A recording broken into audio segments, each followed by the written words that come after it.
How can you go from a Christian making 6 figures a year to a kingdom builder making 6 figures a month? Better question is, what would you do with that kind of wealth? How much could you sow back into the kingdom? What kind of life could you set up for your kids and your great-grandkids? Hey, my name's Paul Bacco. I've built 10 different businesses. The first few were train wrecks.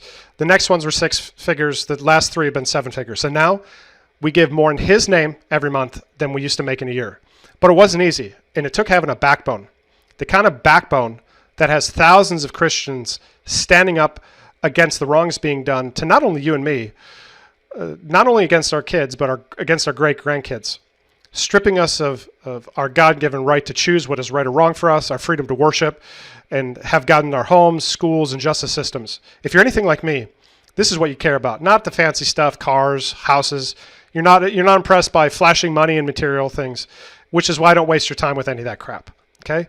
God says a great man will leave an inheritance to his kids' kids. Now that's grandkids. An inheritance is money, wealth. An inheritance is also wisdom. Wisdom and wealth is what we're supposed to be thinking about, is what we're supposed to be thinking through. Don't be the kind of Christian that wakes up one Monday, goes to work, repeats Tuesday, repeats Wednesday, looks forward to the weekend. Don't be the kind of Christian that only thinks about, the next 5 years, 10 years. Don't be the kind of Christian that just thinks about your retirement.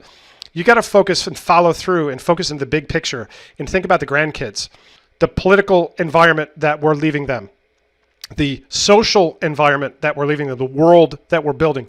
We're called to be salt, light, and ambassadors. We're called to be victorious. So it's my mission to help 1,000 Christians hit $100,000 a month so we can create lasting impact for the kingdom and build kingdom-building wealth. The kind of wealth that creates waves when 1,000 Christians are sowing their wealth back into kingdom ministries, back into feeding the hungry, back into cash flow producing assets. Instead of sowing to the church, what if you did that, but also built cash flow producing assets and then redirected that flow to the church? That's incredible. That's generational.